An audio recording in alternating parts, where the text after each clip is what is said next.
In the wake of the Justice and Development Party's, AK Party, big losses in last Sunday's election, the foot-dragging on the part of opposition parties to engage in coalition talks apparently ended when the main opposition Republican People's Party, CHP, publicly calling on the Nationalist Movement Party, MHP, to discuss the formation of a restoration government.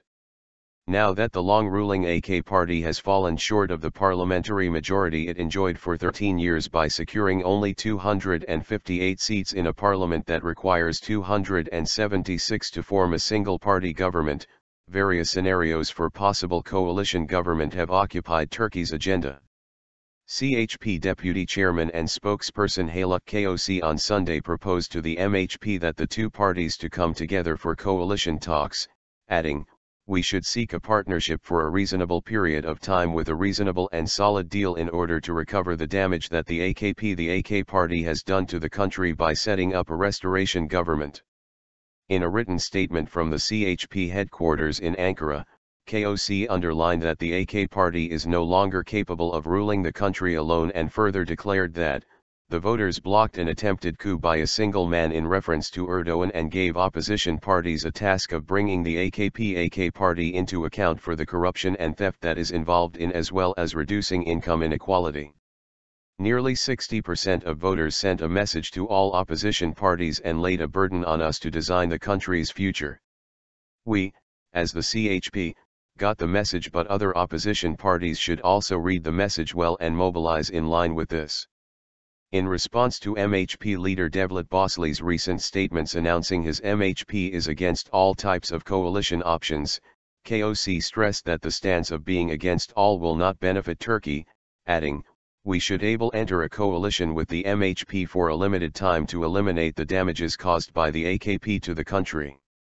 The political parties have to set up a new government within the constitutional limit of 45 days.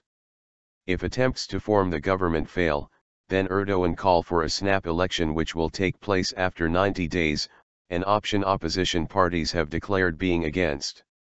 According to the current margins of votes stemming from the election results, the AK Party, who still has more deputies than the opposition parties, may seek a deal with CHP, MHP, or the pro-Kurdish People's Democratic Party, HDP. However, there are balances that the AK Party has to pursue, such as maintaining the settlement process with the outlawed Kurdistan Workers' Party, PKK, and other Kurdish elements like the HDP. The possibility of being a coalition partner with the MHP, known for its nationalist base, may put the talks at risk. In the light of these facts, Koç noted that the CHP is ready to accept the responsibilities falling upon it and added, "We are determined not to be the source of a political deadlock and do whatever is required for a functioning democracy with its all institutions and rules." Koç stressed that a new alternative to the AK Party for a new period with a new choice has been granted by the voters. This picture should be read correctly and this opportunity should be used. A stage was passed in Turkey, fear of atmosphere was dispersed.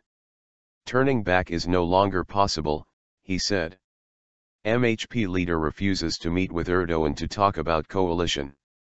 In relation to Erdogan's expressed intent to meet all opposition party leaders to talk about the possibilities of establishing an AK Party-led coalition government, Bahçeli said that he will only meet with a leader who will be given mandate to form a government and not Erdogan. On Saturday, Erdogan had said he will meet anyone with whom he has to talk and whose ideas he will able to benefit from in the process of establishing a viable government.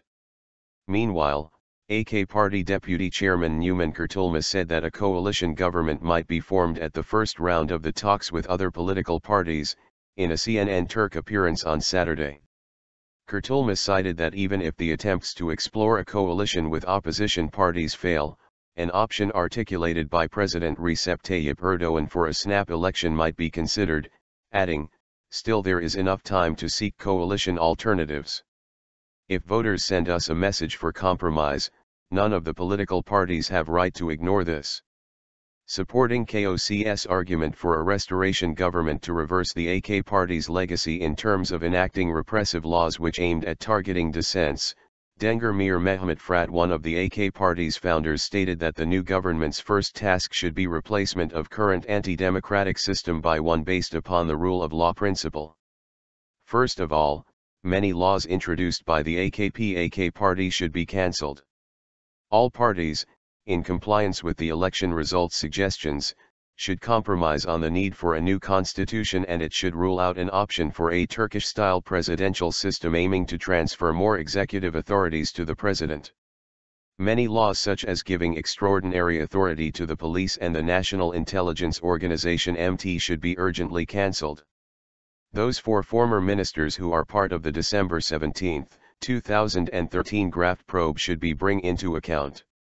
I am sure that 3 political parties may reach a compromise on these basic issues, Frat said in his remarks.